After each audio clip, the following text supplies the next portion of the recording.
Boa tarde, queridos irmãos. Que a paz e o amor do Mestre Jesus esteja e permaneça em nossos corações. Agradeço à Casa Luz Divina pela oportunidade de estudo e aprendizagem. Nesse mês de setembro, o tema central das nossas palestras será o Espiritismo no Brasil. Hoje, falaremos sobre as ocorrências históricas do início do século XX. O Espiritismo chega ao Brasil com suas modulações francesas de origem kardecista na segunda metade do século XIX, ganhando larga repercussão, sobretudo na capital federal à época, o Rio de Janeiro e Salvador. Ao adentrar o território miscigenado, católico, indígena, caboclo, branco e negro brasileiro, se depara com um terreno fértil para a germinação de suas raízes e permanência da doutrina.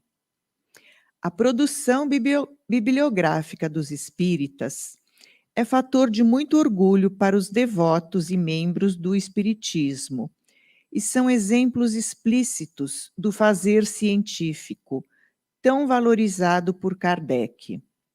No Brasil, a doutrina foi amplamente divulgada, graças aos médiuns e psicografistas José Pedro de Freitas, Chico Xavier, Divaldo Pereira Franco e tantos outros que acompanharam o modelo disciplinar da doutrina.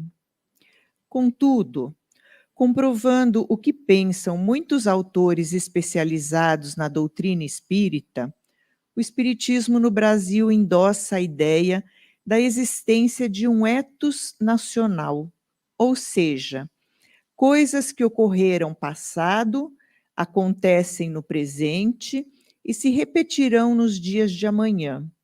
O país do eterno retorno, em que a identidade de ser espírita não necessariamente está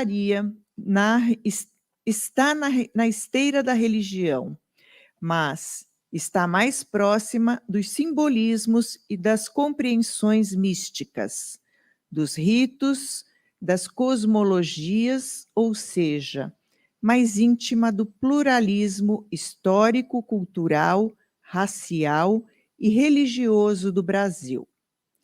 Isso quer dizer que o espiritismo brasileiro pode estar oficialmente firmado no tripé francês: doutrina, filosofia, ciência. Mas na prática brasileira, ele é muito mais complexo e diverso. Bastide, em 1967, nos presenteia com tal categorização, que é extremamente importante para a compreensão do espiritismo brasileiro, e por essa roupagem pontua que em solo brasileiro existem 3 tipos muito particulares de espiritismo e espiritualismo. O primeiro, espiritismo das classes altas, é o espiritismo praticado em sua essência francesa mais pura, até mesmo pelos eventos com fenômenos sobrenaturais e as mesas girantes de sessões privadas. Nesse tipo, na atualidade, ainda há a presença dos membros das mais altas classes, industriais, comerciantes e intelectuais. O segundo tipo é o espiritismo das classes médias. Neste tipo, se concentra a parte religiosa do espiritismo, sendo este o tipo que segue a cartilha dos ensinamentos de Kardec, assim como as religiões mais tradicionais do país, como a católica, evangélica, protestante. Seus membros agem pelo princípio da moralidade e pela sustentação de uma comunidade espírita familiar e assistencial. E o terceiro tipo, o espiritualismo das classes baixas. É neste tipo que se concentra o espiritismo brasileiro em sua forma mais genuína, chamado também de espiritismo de Umbanda, ou seja, pratica-se um espiritualismo e não um espiritismo de Kardec. Ele permite elementos rituais com sacrifícios, procissões, cantos e a possessão pela dança motora e compassada. E a resolução de problemas e demandas mundanas pela conversa direta com os espíritos. Considera-se que o território brasileiro forneceu outros cenários e estratégias para o espiritismo de Kardec, concedendo-lhe diferentes perspectivas se comparado à sua versão original. Aqui seria ou teria se transformado em uma religião, já que na Europa almejava-se ser apenas ciência e filosofia. Todas as pistas indicam que a população brasileira espírita, agora também constituída por indivíduos de classes baixas com o espiritismo de Umbanda, aceitou a linha religiosa do espiritismo, carregada de princípios morais, símbolos, ritos e de forma emblemática e justificável, a oferta de cuidados para a saúde humana para todos os corpos.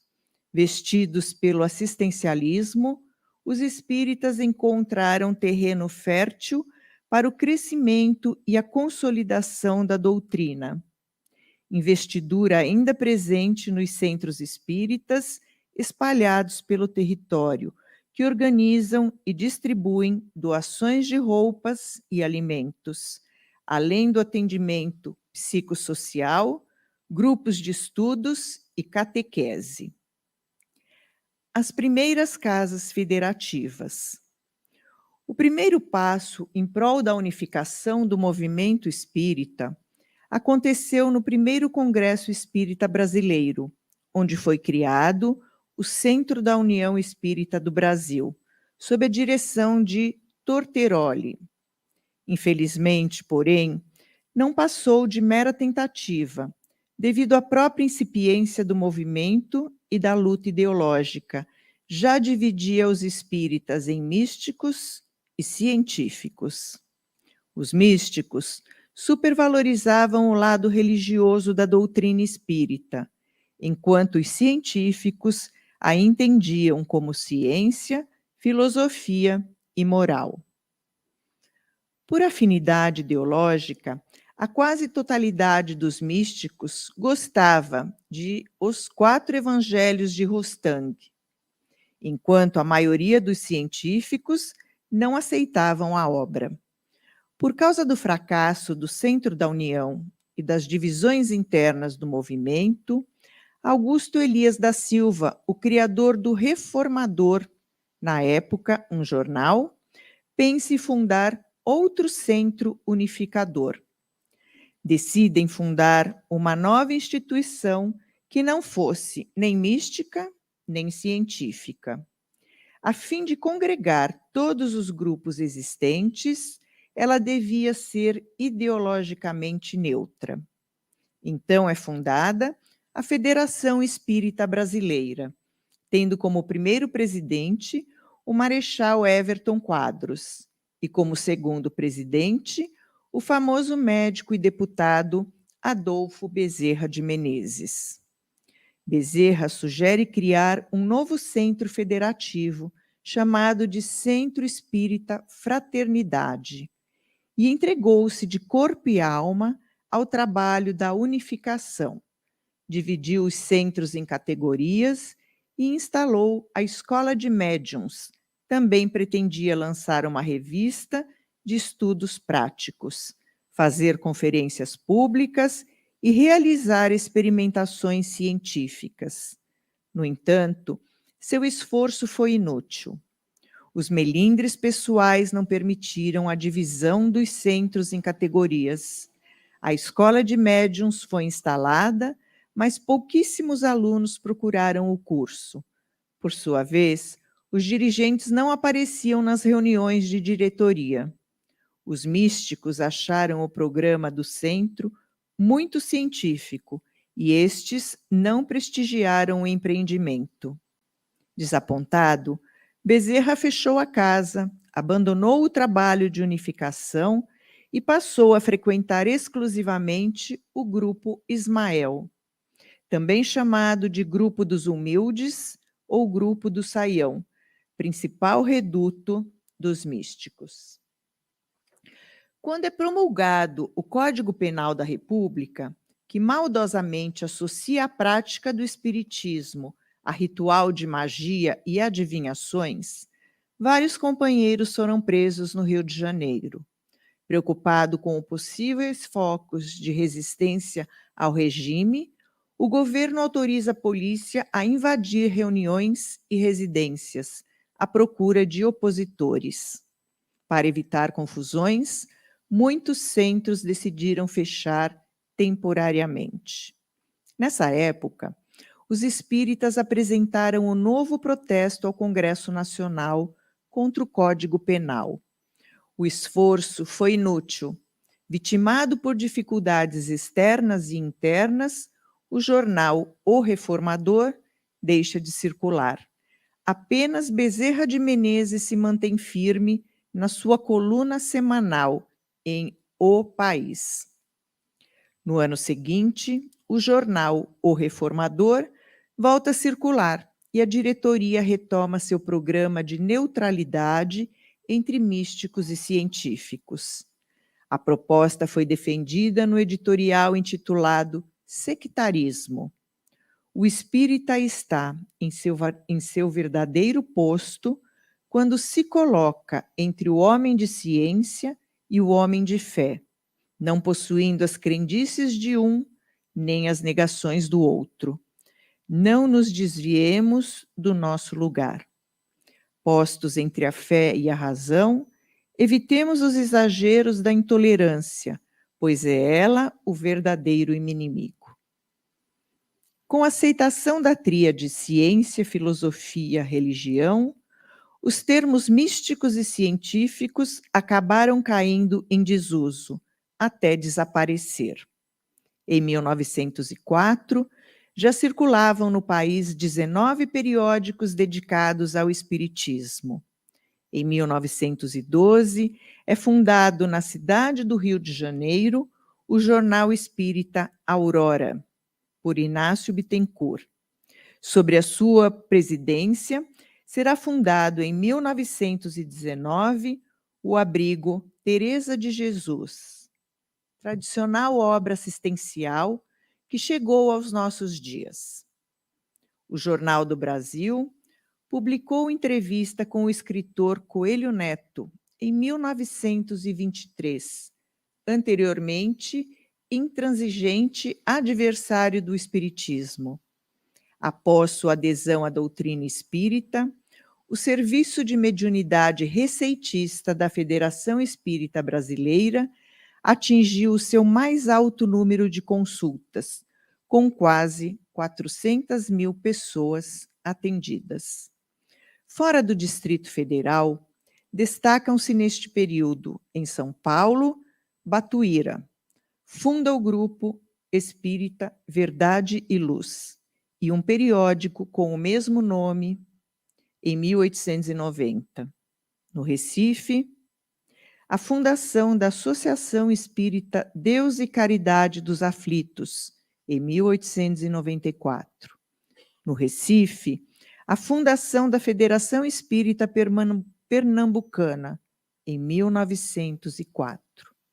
Em Minas Gerais, a fundação da União Espírita Mineira, na região do Triângulo Mineiro, de Eurípides Barçanufo, em 1904, e o início da militância espírita de Caibar Schutel, que funda um centro espírita e dá início à publicação do periódico O Clarim, em 1905, que continua sendo publicado até os nossos dias.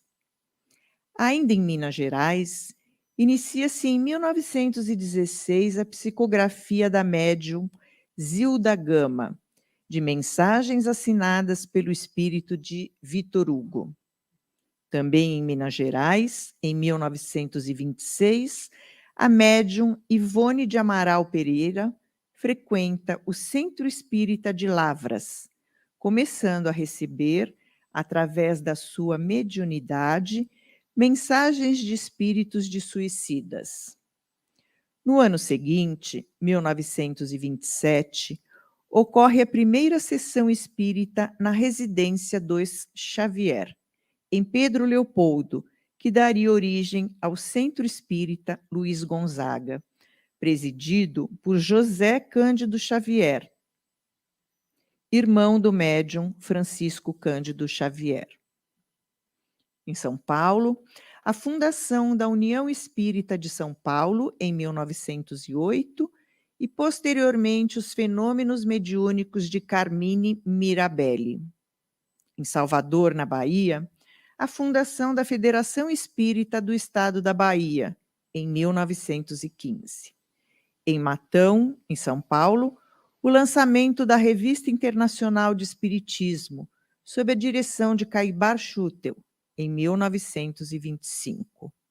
Em Goiás, a fundação de um centro espírita na Fazenda Palmela, em 1929, origem do município de Palmelo, conhecido hoje como Cidade Espírita.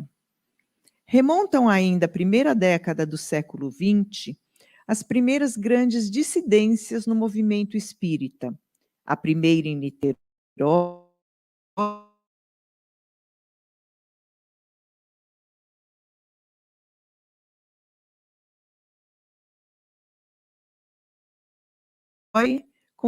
em 1910, que se intitulou Espiritismo Racional e Científico Cristão.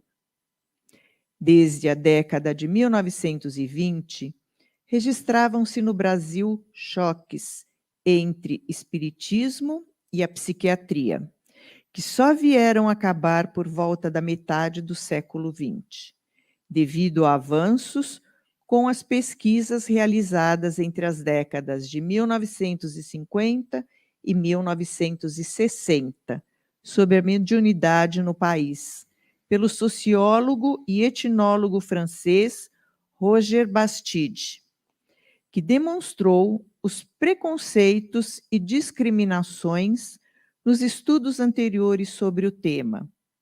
Henrique Rocho, em seu Manual de Psiquiatria, em 1921, dedica um capítulo inteiro ao espiritismo, reproduzindo o discurso médico e católico da época, ainda marcado pelo escravismo que remetia à crença no país, a resquícios do fetichismo africano.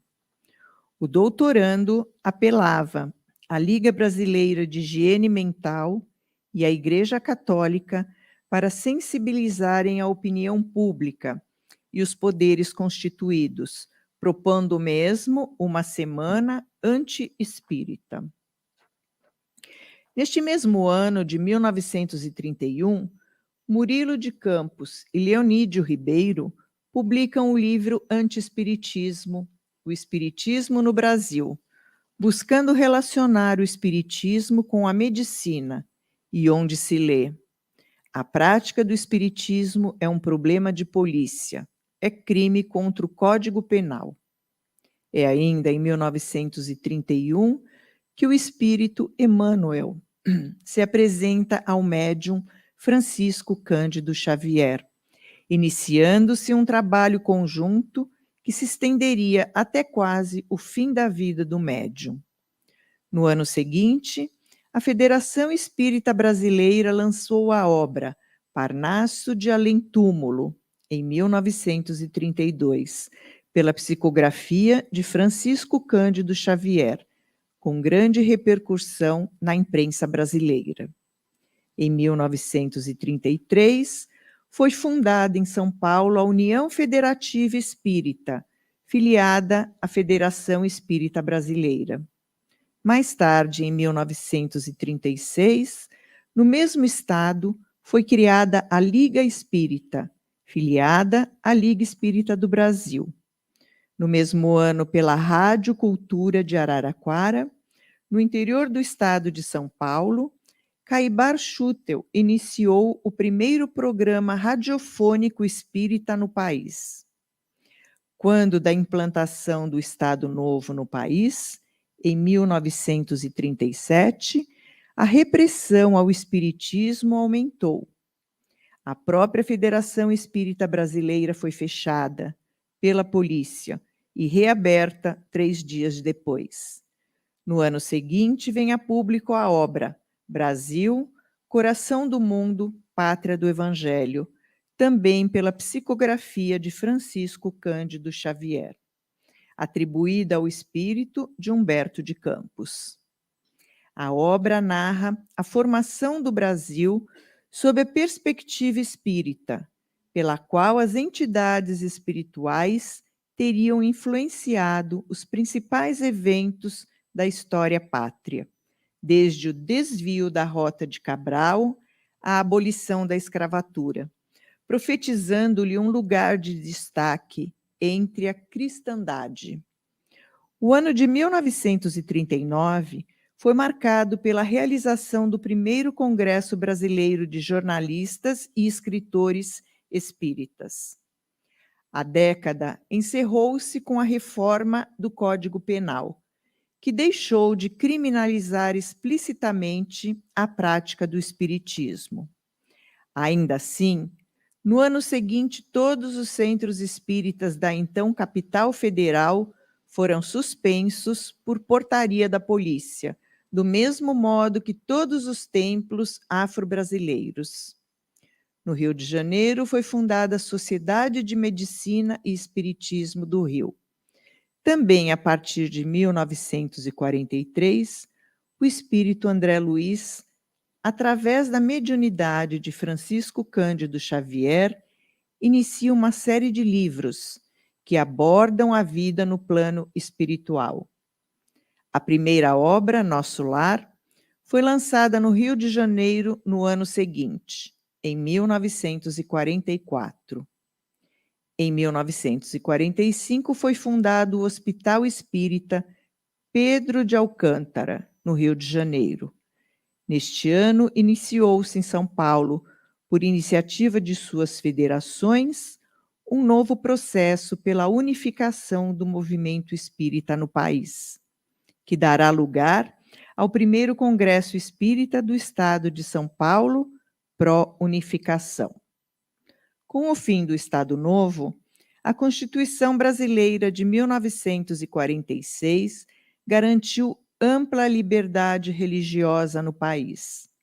No estado da Bahia, ao final da década, iniciou-se o trabalho assistencial de Divaldo Pereira Franco. Este, juntamente com um grupo de colaboradores, fundou em Salvador o Centro Espírita Caminho da Redenção, onde, no ano seguinte, sob a orientação do espírito Alta de Souza, iniciou a campanha da Fraternidade Alta de Souza, para o atendimento a famílias necessitadas.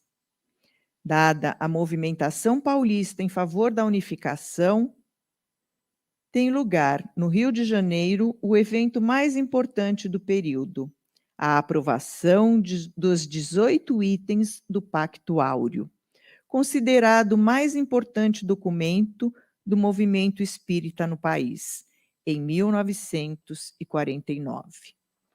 O documento tinha a finalidade de unificar as federações estaduais em torno da Federação Espírita Brasileira. A 5 de outubro de 1949, concretizava-se formalmente a unificação da família espírita brasileira. Velho sonho acalentado por 60 anos, desde os esforços iniciais de Bezerra de Menezes. Precedera a grande Conferência Espírita do Rio de Janeiro, um congresso espírita pan-americano, que atraíra à antiga capital da República muitos espíritas dirigentes de instituições estaduais. A ideia de aproveitarem a ocasião para se dirigirem à Federação Espírita Brasileira nasceu simultaneamente e espontaneamente em diversas mentes, buscando-se uma fórmula de entendimento entre todos os espiritistas, que exprimisse as aspirações de fraternidade preconizada nos ensinos evangélicos e de organização livre e responsável das instituições espíritas, isenta de imposições e personalismos. Após o entendimento preliminar, foi marcado um encontro na sede da Federação com sua diretoria, ao qual compareceram os representantes das federações e demais instituições estaduais.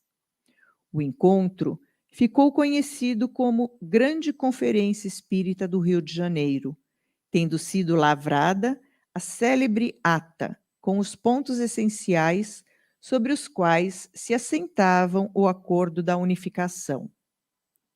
Informou-nos um dos participantes do memorável acontecimento, signatário da ata, que os representantes das entidades estaduais, expondo os motivos e as esperanças de todos, elaboraram um esboço que continha determinados princípios e fórmulas para a unificação, quando foram surpreendidos pelo presidente Antônio Vantuil de Freitas, com um projeto de resolução por ele escrito um dia antes, no qual estavam atendidas todas as proposições dos representantes, acrescentando-se ainda outras não reivindicadas.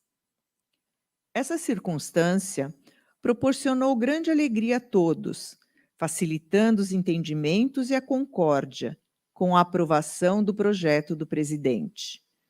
O fato ocorrido demonstra que os espíritas, na sua grande maioria, já estavam preparados para o grande evento e que a espiritualidade superior, encontrando nos homens a sinceridade de propósitos e a boa vontade de sufocar vaidades e personalismos, influía poderosamente para o triunfo do amai-vos uns aos outros entre os seguidores da doutrina do Consolador, cultivada no país do Evangelho. Os termos em que está vazada a ata da conferência são sintéticos e muito conhecidos dos espíritas. Impossível será, entretanto, descrever a emoção e alegria vividas pelos presentes ao ensejo da feliz conclusão do acordo, alegria que encontrou ressonância no coração dos espíritas sinceros, ao se espalhar a notícia do acontecimento por todo o Brasil. Dentre as disposições contidas na ata de 5 de outubro de 1949, pouco depois denominado Pacto Áureo, infeliz expressão de Lins de Vasconcelos, um de seus signatários, estava a da criação do Conselho Federativo Nacional da Federação Espírita Brasileira, em novas bases, incumbindo de executar, desenvolver e ampliar os planos da organização federativa, em que se assentava a estrutura organizacional do Espiritismo no Brasil. Instalado e regulamentado, logo no início do ano seguinte, o Conselho vem funcionando ininterruptamente, desde então, prestando inestimável serviço à causa espírita, dirimindo dúvidas, fortalecendo os laços fraternos, orientando o movimento, recomendando normas e diretrizes, aproximando instituições e contornando as incompreensões e imperfeições inevitáveis no mundo imperfeito em que vivemos. É o Pacto Áureo a expressão mais lúcida de entendimento e concórdia entre cultores da doutrina dos espíritos, que podem divergir em pequenos e secundários pontos doutrinários, mas que não têm razão para fazer da divergência fruto de discórdia, da intransigência, intolerância e incompreensão. Dentro da tríplice abrangência da doutrina, vastíssima em seu contexto, no qual se escrevem os postulados da contínua evolução e da liberdade individual, precisamos todos entender que os espíritas não se poderiam agrupar numa massa uniforme de adeptos, na qual não houvesse a menor discrepância. A doutrina é, sim, um só corpo, mas o estágio evolutivo de cada adepto determina-lhe a forma de compreensão dos princípios doutrinários básicos, de conformidade com a maior ou menor riqueza de conhecimentos, a bagagem carregada do pretérito e a tendência de cada um. Esse pensamento, fundamentado na índole e no gênio universalista do Espiritismo, ao lado dos sentimentos cristãos, da tolerância e da fraternidade, que não podemos esquecer jamais, induz-nos a rejeitar a posição radical dos que procuram rotular os espíritas com essa ou aquela tendência, de kardecistas ou holstenistas, místicos e científicos, desde que todos, sendo espíritas, aceitam as bases da doutrina e sua vinculação estreita com o Evangelho de Jesus.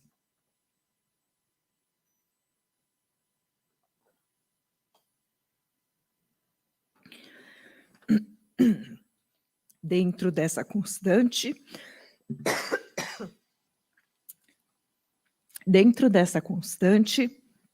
será perfeitamente possível ao espírita assimilar a doutrina, de acordo com seu estágio evolutivo, e praticá-la na medida de suas forças e tendências, esforçando-se continuamente por aperfeiçoar-se, rejeitando a intransigência e a intolerância, formas de coação espiritual incompatíveis com a fraternidade entre irmãos muito próximos.